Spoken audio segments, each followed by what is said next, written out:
Hello friends. आज जान लेते हैं कि कौन कौन से डिफेंसेस अवेलेबल होते हैं प्रोटियस लायबिलिटी में और उनसे जुड़े कुछ केस लॉज। जब प्लेंटिफ कोई सूट फाइल करता है डिफेंडेंट के अगेंस्ट किसी टॉर्ट के लिए जिसमें उस टॉर्ट के सारे इंग्रेडिएंट्स प्रेजेंट होते हैं तो डिफेंडेंट को लायबल माना जाता है।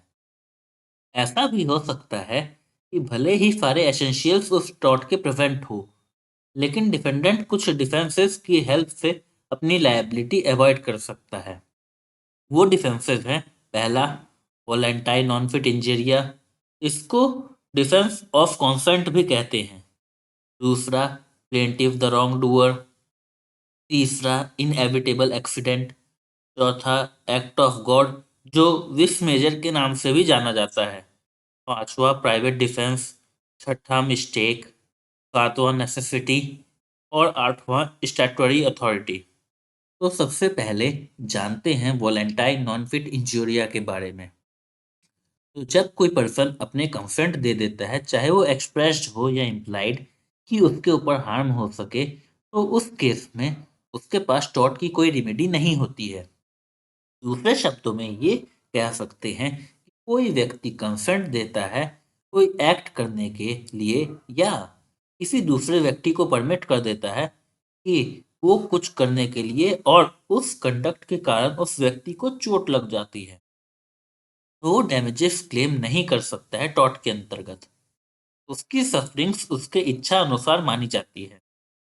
तो इस मैक्सिम के अंतर्गत कोई इंजरी नहीं होती है। एग्जाम्पल के लिए मान लीजिए ए ने एक कार रेस की टिकट ली और उस रेस में कार्स कोलाइड कर गई, और उस कोलिजन के कारण ए को चोट लग जाती है, तो वो डैमेजेस क्लेम करने के लिए एलिजिबल नहीं होगा, क्योंकि उसको पहले से ही रिस्क के बारे में पता था, फिर भी वो रेस में जाना एक्सेप्ट करा।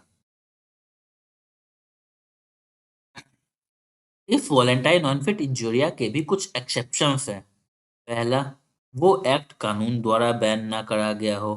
उदाहरण के लिए जैसे फुटबॉल, क्रिकेट, हॉकी इत्यादि सब लॉफुल गेम हैं, लेकिन ओपन फिस्ट से बॉक्सिंग, पॉइजनस स्वॉर्ड से डुएल, ये सब इलीगल है।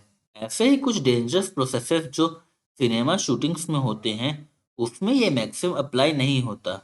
इसमें इंजरी या उस पर्सन को जो उस खेल में हिस्सा लेता है, या फिर देखने वाले दर्शकों को या थर्ड पार्टी को होती है। दूसरा है कंसेंट। कंसेंट हमेशा फ्री और वॉलेंटरी होना चाहिए।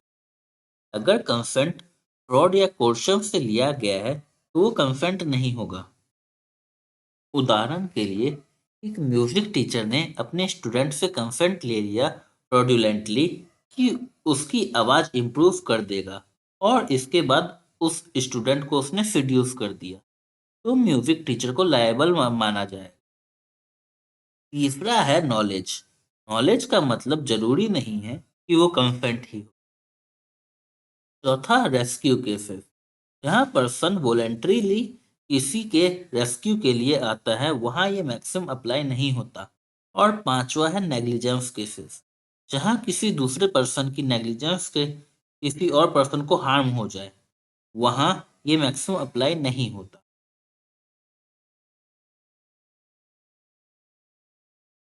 अब इस मैक्सिम से जुड़े कुछ केस लॉ भी पढ़ लेते हैं।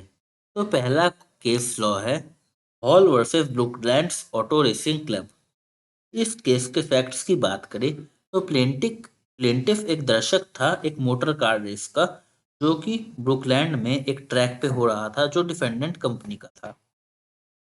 उस रेस के दौरान दो कार के बीच में कोलिजन हो जाता है, और एक कार स्पेक्टेटर्स के पास फेंका जाती है, और उसके कारण प्लेंटिफ भी इंजर्ड हो जाता है।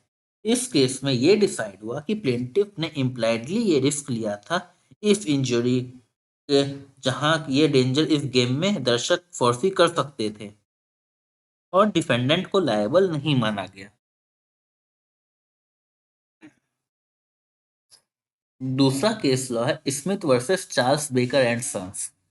इस केस में जो प्लेंटिफ था वो रॉक काटने के लिए एम्प्लॉय करा गया था डिफेंडेंट कंपनी द्वारा, और वो जो रॉक थे उसको क्रेन एक साइड से दूसरे साइड कन्वे करता था, जो कि प्लेंटिफ के सर के ऊपर से जाते थे बार बार। एक बार एक स्टोन प्लेंटिफ के सिर पे गिर गया और प्लेंटिफ को चोट लग गई। एम्प्लॉयर्स नेग्लिजेंट थे कि उस डेंजर के रेस्क्यू होने के वक्त, हालांकि प्लेंटिफ को पता था उस रिस्क के बारे में। इस केस में ये डिसाइड करा गया, हाउस ऑफ लॉर्ड्स ने माना कि केवल रिस्क के नॉलेज ही, बिना उस रिस्क के एजम्पशन के, ये मैक्सिमम वोलेंटाइल नॉन-फिट इंजरिया अप्लाई नहीं होगा और डिफेंडेंट्स को लायबल माना गया। अब जानते हैं अगले case law, south Indian industrial limited versus Alamelu Ammal. इस केस में जो डिफेंडेंट्स थे वो अपने बिजनेस के लिए कास्ट आयरन पे हैवी वेट गिराते थे ताकि वो छोटे छोटे पीसेस में टूट जाए आयरन। उस वेट को 35 फीट ऊपर से गिराते थे, जिससे आयरन के कुछ पीसे उड़ उड़ के 4 से 5 यार्ड्स आगे जाते। अगर कोई व्यक्ति किसी डेंजरस ऑपरेशन को करता है तो ये व्यक्ति की ड्यूटी है ना ही पब्लिक बट अपने सर्वेंट्स के भी एडिक्वेट प्रिकॉशंस ले ताकि किसी को इंजरी ना हो। लेकिन एक एम्प्लॉय प्लेंटिफ और रिस्पोंडेंट 70-80 फीट दूर काम कर रहा था, लेकिन एक आयरन ब्लॉक उड़ के आया और उस एम्प्लॉय को चोट लग गई। इस केस में यह डिसाइड हुआ कि जो रिस्पोंडेंट है एम्प्लॉय, हालांकि उसको रिस्क के बारे में पता था, लेकिन उसने ये फैक्ट अप्रिशिएट नहीं करा था कि एक आयरन ब्लॉक इतनी दूरी पे भी उसको हिट कर जाएगा। एक एक्सपीरियंस्ड इंजीनियर द्वारा भी कंफर्म करा गया कि वो भी ये फोर्सी नहीं कर सकता था और रेस्पोंडेंट ने ये रिस्क वॉलंटरीली नहीं लिया था। इसीलिए अपील डिसमिस हो गई और कंपनी को लायबल माना गया।